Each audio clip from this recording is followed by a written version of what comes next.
अस्सलाम वालेकुम dear students. आज का जो हमारा टॉपिक है दैट इज पोलर फॉर्म और trigonometric form of a complex number. तो आज का टॉपिक हमारे पास है पोलर फॉर्म या trigonometric form of a complex number क्या होती है। देख लीजिए आप, ये तो बहुत आसान है। आपने तो ऑलरेडी फॉर्म पढ़ी है यहाँ पर कॉम्प्लेक्स नंबर की। आप लिखते हो z is equal to x plus iota y and this form is known as Cartesian form of the complex number। हमें यहाँ पर करना है पोलर फॉर्म या trigonometric form of a complex number क्या है। अगर हमारे पास एक कॉम्प्लेक्स नंबर है z is equal to x plus iota y, ये हमारे पास एक कॉम्प्लेक्स नंबर है। जब हम आपको ज्योमेट्रिकली इसको लिखते हैं, so this is here x over x dash, इसको मैंने बोला है real axis, and this is y over y dash and this is imaginary axis। So आपने पढ़ा है कि corresponding to every complex number there is an ordered pair। तो यहाँ पर कौन सा ordered pair उसको रिप्रेजेंट करेगा, x, y। तो अगर सपोज वो x, y ordered pair यहाँ पर है फर्स्ट क्वाड्रेंट में, तो यहाँ पर लिखेंगे this is the point P, x, y, और ये रिप्रेजेंट करता है z is equal to x plus iota y को। हम यहाँ से परपेंडिकुलर ड्रा करेंगे और यहां से इसको मिलाएंगे, तो मेरे पास है, इसको नाम रखेंगे m। तो यहां से यहां तक कौन सी डिस्टेंस आएगी, कौन सी, x। ये पेड़ होता है कौन सी y, तो ये आएगा OP को होता है under root of x square plus y square by using this Pythagoras theorem also, and this is mod z। Suppose mod z को रिप्रेजेंट करेंगे r से, ये कर r से रिप्रेजेंट, ठीक है।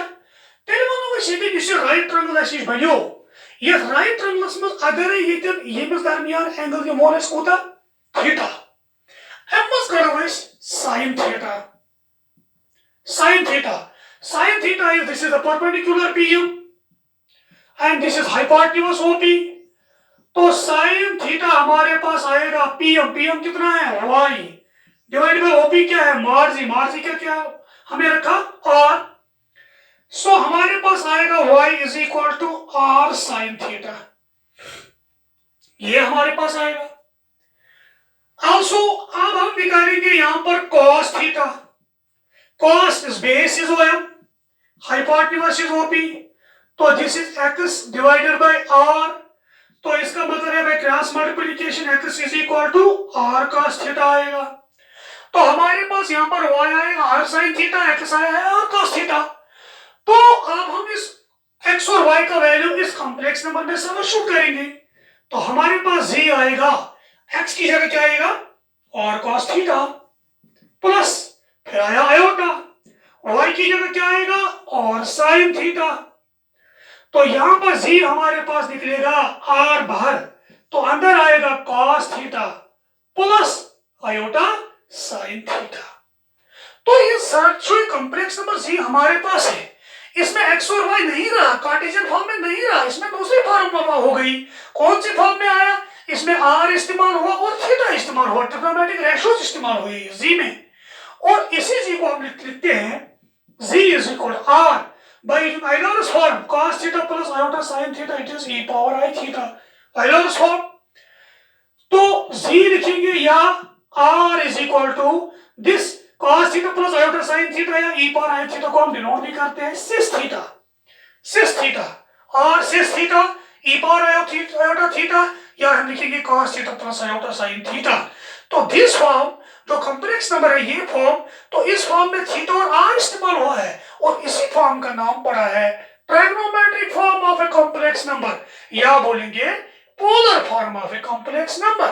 तो इस z के कोऑर्डिनेट्स जो यहां पर पॉइंट रिप्रेजेंट करता है x, y, इसके कोऑर्डिनेट्स हम लिखते हैं r, theta. Actually it is r cos theta and it is r sin theta, and these coordinates are known as the polar coordinates of this point P, and this form of z is known as this polar form or trigonometric form of the complex number। So हम लिखते हैं z is equal to r cos theta plus iota sin theta, या R E power iota theta या are sis theta. अब मैं यहाँ पर दिखाऊंगा ये आर क्या एक्चुअली मार्जर है, हम देखेंगे यहाँ पर। हमारे पास हुआ है आर साइन थीटा, इसका नाम कुछ रखेंगे फर्स्ट, एक्स है आर कॉस थीटा, इसका नाम कुछ रखेंगे सेकेंड। मैं इनको करूंगा squaring and adding, squaring and adding first and second equation, first and equation second. तो यह आएगा y square plus x square, यहां पर आएगा r square sine square theta plus r square cos square theta, यहां पर आएगा y square plus x square, r square common बाहर, अंदर बचेगा sine square theta plus cos square theta. तो यहां पर आएगा y square plus x square is equal to r square into 1। तो हमारे पास है देखा sine square theta plus cos square theta is equal to 1। तो आर स्क्वायर हमारे पास आया है x square plus y square. तो आर किसके बराबर आएगा, under root of x square plus y square. तो वो क्या है एक्चुअली, वो है मार्जिन। तो हमारे पास जो यहां से यहां तक लेंथ होती है वो एक्चुअली मार्जिन होती है, उसको मैंने रिप्रेजेंट किया है आर से। तो पोलर फॉर्म में जो यहां बाहर आर हमें है, इसका वैल्यू जो होगा वो एक्चुअली क्या है, वो मॉड है, इसका मैग्नीट्यूड है। And this is cos theta plus iota sin theta. This theta, that means this line OP makes with angle theta, makes angle theta with x-axis in anti-clockwise direction, and this is known as amplitude.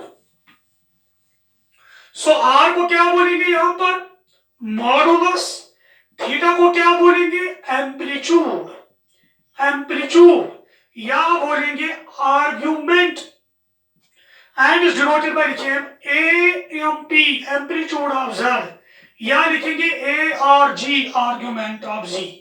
So theta हमारे पास क्या होता है, amplitude या argument, और R क्या है, this is the modulus, and this is known as the polar form of the complex number Z is equal to x plus iota y। ठीक है, तो हमारे पास ये है पोलर फॉर्म। मैं इसको रब करूंगा।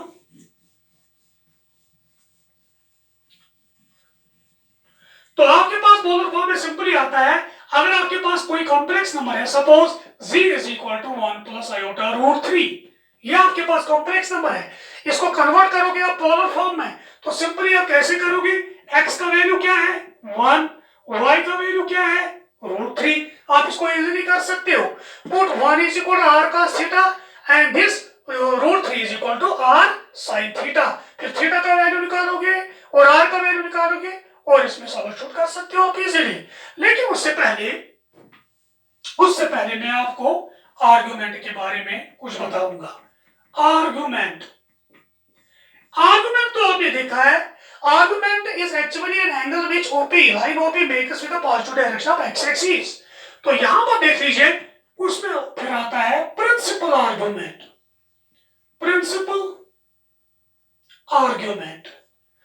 अगर हमारे पास इस थीटा का वैल्यू माइनस पाई और पाई के दरमियान, इंक्लूडिंग पाई, माइनस पाई और पाई के दरमियान लाई करेगा, तब हम बोलेंगे इसको प्रिंसिपल आर्गुमेंट। तो आप दिखाओ मुझे पाई कहां है, एक्चुअली ये एंगल यहां से यहां तक है पाई, तो माइनस पाई कहां है, because angle is positive and it is anti clockwise direction, angle is negative and it is clockwise direction, तो यहां से यहां तक है माइनस पाई, यहां से यहां तक, तो टोटल कितना हुआ, टोटल है 2 पाई। ठीक है, ओके। तो प्रिंसिपल आर्गुमेंट क्या होता है, that means value of the theta which lies between minus pi and pi including the pi, this principle argument. जब हम आर्गुमेंट की बात करेंगे, जब भी हम आर्गुमेंट निकालेंगे तो हम वही निकालेंगे, कौन सा, प्रिंसिपल आर्गुमेंट, वो थीटा का वैल्यू जो माइनस पाई और पाई के दरमियान लाई करता है। तो हम इंपॉर्टेंट पॉइंट्स पे यहां पर जाएंगे आर्गुमेंट के बारे में। सम इंपॉर्टेंट पॉइंट जो जेडब्ल्यू में आपको ज्यादा फायदा देगा, देख लीजिए, यहां पर देख लीजिए आप, ये एंगल क्या है यहां पर 0 डिग्री, तो यहां पर क्या है पाई बाई 2, यहां पर क्या है पाई, तो यहां पर क्या है 3 pi by 2, actually it is 3 pi by 2। जब हम प्रिंसिपल आर्गुमेंट की बात करते हैं तो वो माइनस पाई से कहां तक जाता है, पाई तक जाता है, माइनस पाई से पाई तक।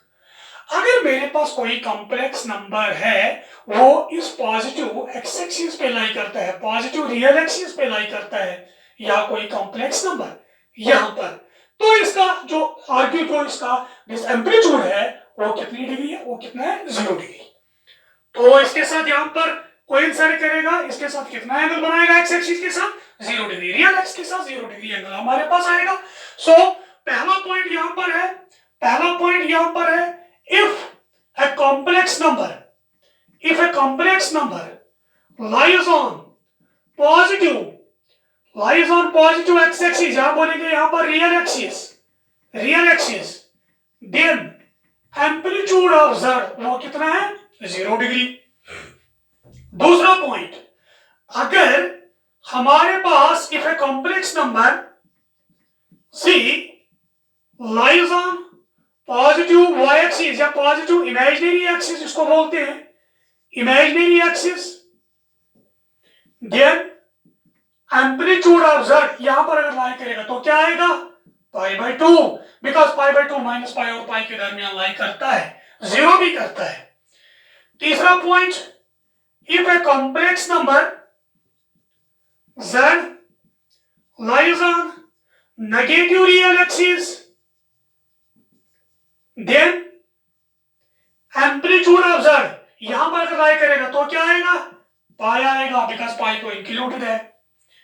चौथा, if a complex number z lies on negative imaginary axis, then amplitude of z तो यहां पर अगर लाई करेगा 3/2 नहीं आएगा, बिकॉज 3/2 पाई से ज्यादा है, तो यहां से यहां तक कितना आएगा -π/2, तो हम जाएंगे -π/2 इसका एम्पलीट्यूड है। तब ये 4 पॉइंट्स मैंने इंपॉर्टेंट पॉइंट्स आपको बताए हैं। तो अगर यहां पर कॉम्प्लेक्स नंबर रियल एक्सिस पे लाई करेगा पॉजिटिव पे या नेगेटिव पे, पॉजिटिव पे लाई करेगा एम्पलीट्यूड 0 है, नेगेटिव पे लाई करेगा तो पाई है, पॉजिटिव रियल इमेजिनरी एक्सिस पे लाई करेगा तो π/2 है, नेगेटिव इमेजिनरी एक्सिस पे लाई करेगा तो -π/2 है, बिकॉज 3π/2 किससे ज्यादा है पाई से ज्यादा है। हमें यहाँ पर प्रिंसिपल एम्पलीट्यूड निकालना है जो -π और पाई के दरमियान आना चाहिए, ठीक है, ओके।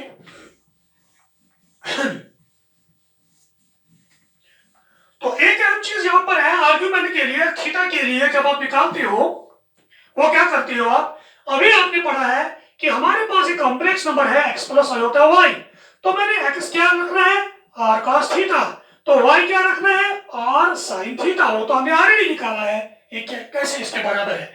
जब मैंने स्क्वायरिंग और एडिंग किया x square plus y square तो वो निकला r स्क्वायर, तो r किसके बराबर निकलेगा under root of x square plus y square, that is mod z। तो अगर मैं इन दोनों को डिवाइड करूंगा तो मैं करूंगा यहां पर again y divided by x, अगर मैं y बाय x निकालूंगा, जब मैं y बाय x निकालूंगा तो आया r sin theta divided by r cos theta, तो यहां पर आएगा y by x is equal to r cancel, sin theta by cos theta is tan theta, तो यहां पर आएगा theta is equal to tan inverse y by x। तो ये मेरे पास है थीटा का वैल्यू, ये थीटा का वैल्यू मेरे पास है, तो ये हमारे पास है आर्गुमेंट, लेकिन ये हमेशा प्रिंसिपल आर्गुमेंट नहीं हो सकता है। फॉर एग्जांपल आप देख लीजिए इसका ड्रॉबैक क्या है, अगर मैं कॉम्प्लेक्स नंबर लूंगा 1 प्लस आयोटा रूट 3 z1, मैं लूंगा दूसरा z2 is equal to -1 minus iota root 3, तो इस हिसाब से पहले वाले का theta tan inverse y by x root 3 by 1 that is tan inverse root 3, दूसरे वाले का थीटा हम निकालेंगे that is tan inverse minus root 3 divided by -1, minus cancel, वो भी आएगा tan inverse root 3 which is not possible. तो इसीलिए इसका एक ड्रॉबैक है यहाँ पर, तो हम जाएंगे ये ड्रॉबैक हम ओवरकम करने के लिए हम जाएंगे, हम यहाँ पर बताएंगे आपको, अगर एक कॉम्प्लेक्स नंबर पहले क्वाड्रेंट में लाई करेगा तो इसका आर्गुमेंट क्या होगा, दूसरे में लाई करेगा तो क्या होगा इसका आर्गुमेंट, तीसरे में लाई करेगा तो इसका आर्गुमेंट क्या होगा, चौथे में लाई करेगा तो इसका आर्गुमेंट क्या होगा। It is simply theta, it is not principal argument, it is actually theta, ये प्रिंसिपल आर्गुमेंट नहीं है। तो प्रिंसिपल आर्गुमेंट हम आपको यहां बताएंगे। तो ऑलरेडी मैंने आपको 4 पॉइंट्स बताए हैं, और एक नोट में और एक पॉइंट, अगर आपके पास 0 कॉम्प्लेक्स नंबर है 0 प्लस 0 आयोटा। अगर z आपके पास है 0 plus 0 iota, then argument of z, तो इसका थीटा नॉट डिफाइंड है। थीटा क्या आएगा? tan इनवर्स 0/0, नॉट डिफाइंड, तो इसका आर्गुमेंट है not defined. The argument of the zero complex number is not defined. z is equal to 0 plus 0 iota. ये अहम पॉइंट है यहाँ पर। और एक पॉइंट हम यहाँ पर लगाएंगे, और एक पॉइंट, दूसरा पॉइंट और एक यहाँ पर ऐड करेंगे। देख लीजिए, पहले हम जाएंगे आर्गुमेंट पे। चलो फिर मैं बताऊंगा, आपको क्लियर करूंगा। आर्गुमेंट में पहले जाएंगे। यहां पर देख लीजिए आप, अगर मेरे पास एक कॉम्प्लेक्स नंबर है z, यहां पर ये पहले क्वाड्रेंट में लाई करता है, पहले क्वाड्रेंट में लाई करता है। यहां पर है नोट्स, पहला पॉइंट। अगर z पहले क्वाड्रेंट में लाई करता है तो इसका आर्गुमेंट ये है, दैट इज थीटा। अगर सपोज मैं अल्फा रखूंगा तो थीटा आर्गुमेंट अल्फा के बराबर आएगा। If z lies in first quadrant, then argument of z theta होता है अल्फा, जो थीटा है वो उसके बराबर ही है। नंबर सेकंड पॉइंट, अगर मेरे पास दूसरे क्वाड्रेंट में लाई करता है z, ये p of z point represent करता है यहां पर, ये दूसरे क्वाड्रेंट में लाई करता है, x डैश y डैश, ये दूसरे क्वाड्रेंट में लाई करता है। सपोज x एक्सिस के साथ यहां पर एंगल जो बनाता है ये अल्फा है, तो मेरा आर्गुमेंट यहां से यहां तक आएगा तो कितना आएगा? तो ये आएगा टोटल कितना है? पाई। फिर यहां ये कट हो जाएगा तो आएगा पाई माइनस अल्फा, तो हमारे पास थीटा आएगा पाई माइनस अल्फा। तो argument of z, if z lies in second quadrant, then argument of z, principal argument, तो वो आएगा pi minus alpha. Positive direction of x axis के साथ आपने एंगल बनाया, पाई माइनस इतना अल्फा। तीसरा पॉइंट, अगर मेरे पास ये थर्ड क्वाड्रेंट में है, यहां पर है मेरा थर्ड क्वाड्रेंट, ये थर्ड क्वाड्रेंट में ये हमारे पास है एंगल अल्फा, तो if z lies in third quadrant, ये JEE के लिए आपके पास पॉइंट्स हैं, थर्ड क्वाड्रेंट, देन तो आर्गुमेंट ऑफ z क्या आएगा? देख लीजिए, अगर मैं यहां से जाऊंगा, मैं लूंगा यहां से यहां तक, so you can pi बहुत allow because principal argument is minus pi per pi less time, so इसीलिए t equals to your, यहां से यहां तक कितना आएगा? माइनस पाई, ताकि वो वापस वसो अल्फा, फिर वो plus pi. So argument of z यहां तक, यहां से यहां तक क्या आएगा? Minus pi plus alpha. So ये आंसर। चौथा, if C lies in fourth quadrant, then argument of Z वो क्या आएगा? हम जाएंगे चौथे क्वाड्रेंट में, यह है चौथा क्वाड्रेंट, ये है अल्फा।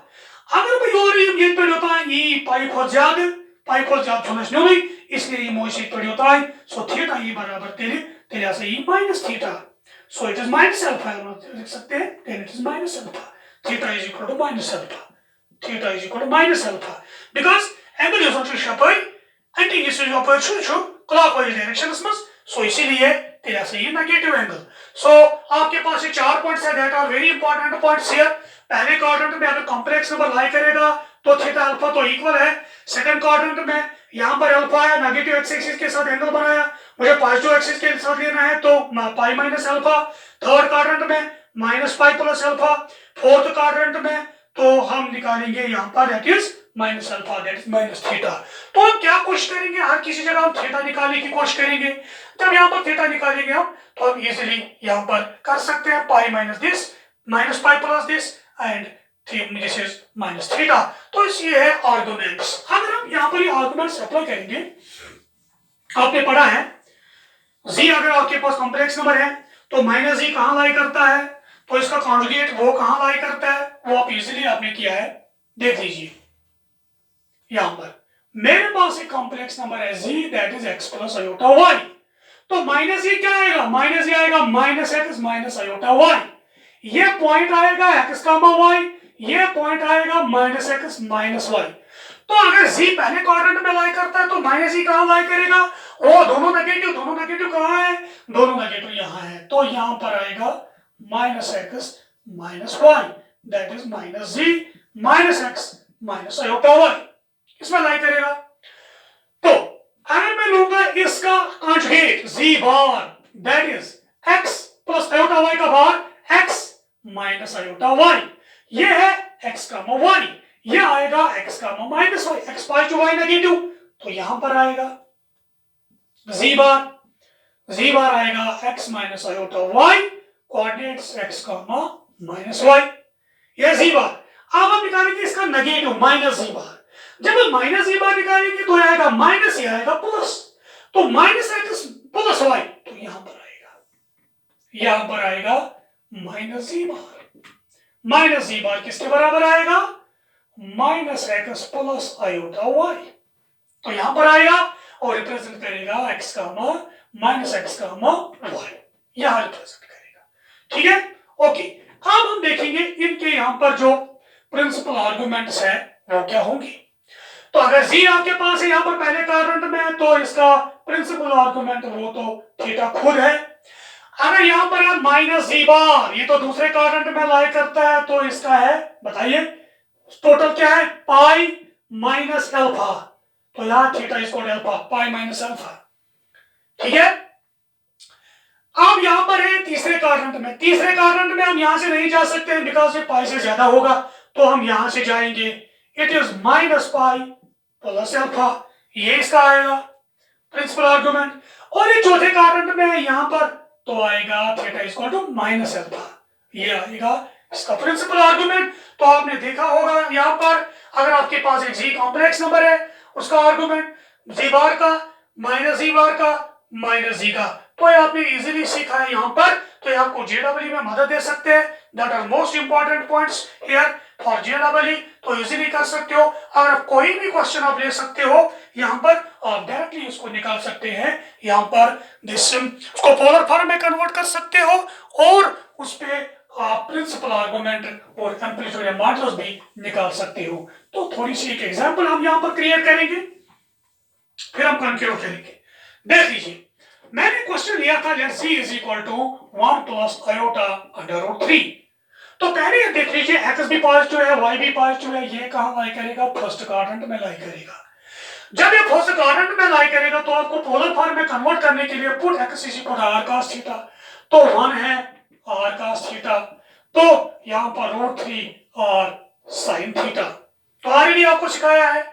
उसके बाद क्या करोगे? r निकालोगे, थीटा निकालोगे, इसका नाम फर्स्ट रखेंगे, इसका नाम सेकंड रखेंगे। नाउ हम इसको स्क्वायरिंग और एडिंग करेंगे, 1 square plus under root of 3 square, this is r square cos square theta plus r square sin square theta, this is 1 plus 3 is equal to खाली r square cos square theta plus sin square theta, बाहर 1 आएगा, या लिखेंगे cos square theta plus sin square theta, ये 1 है, तो ये आएगा 4 is equal to r square, तो r आएगा under root of 4 is 2, modulus positive है, मैग्नीट्यूड है, लेंथ है, तो यहां पर प्लस माइनस नहीं, नेगेटिव नहीं आएगा। ओके, ठीक है। अब मैं थीटा निकालूंगा, अगेन पढ़ा आपने, इनको डिवाइड करो, root 3 divided by 1 r sin theta divided by r cos theta, root 3 is equal to r cancel, sin theta by cos theta is equal to tan theta, तो थीटा आएगा tan inverse root 3। मैं ऐसे भी लिख सकता हूं, ये important point है यहां पर, tan theta is equal to root 3, tan theta is equal to tan का रूट 3 होता है 60 डिग्री पर, tan 60 को लिखेंगे पाई डिवाइडेड बाय 3। तो आप यहां पर देख लीजिए, यहां पर इंपॉर्टेंट पॉइंट्स है, तो ये कॉम्प्लेक्स नंबर है, 1 भी पॉजिटिव रूट 3 भी पॉजिटिव, किस में लाई करता है? फर्स्ट क्वाड्रेंट में लाई करता है। जब फर्स्ट क्वाड्रेंट में दोनों पॉजिटिव है तो थीटा क्या आएगा? पाई बाय 3। तो पहले भी आपको बोला जब फर्स्ट क्वाड्रेंट में लाई करेगा तो अल्फा थीटा के बराबर है, सो ये यहां पर आर्गुमेंट आया है, ये भी माइनस पाई और पाई के दरमियान लाई करेगा, therefore argument of g is equal to pi by 3, और हमारे पास मॉड g वो क्या निकला? 2, तो इसको पुट करो z में। Now z is equal to 1 की जगह क्या आएगा, r cos थीटा, r की जगह क्या है 2 cos pi by 3 plus iota 2 sin pi by 3, 2 बाहर तो अंदर आएगा cos pi by 3 plus iota sin pi by 3। तो ये हमारे पास है पोलर फॉर्म, ये हमारे पास है मॉडुलस, ये हमारे पास है एम्पलीट्यूड। तो ऐसे निकालते हैं सिंपली। दूसरे क्वाड्रेंट में आएगा तो कैसे करोगे आप, that is pi minus theta, theta निकालोगे एम्पलीट्यूड आएगा पाई माइनस थीटा। तीसरे क्वाड्रेंट में अगर आएगा तो आएगा माइनस पाई प्लस थीटा। अगर आप चौथे क्वाड्रेंट में आएगा तो आएगा pi equal to minus alpha, तो माइनस थीटा है सिंपली माइनस अल्फा आएगा। तो आप आसानी से कर सकते हो इसको। सो ये था आपके पास argument, amplitude and polar form of a complex number. तो बहुत आसान है, इस पे घर पे भी एक्सरसाइज आप कर सकते हो। सो इंशाल्लाह नेक्स्ट हम करेंगे, नेक्स्ट टॉपिक आपके सामने लाएंगे। तो थैंक यू वेरी मच।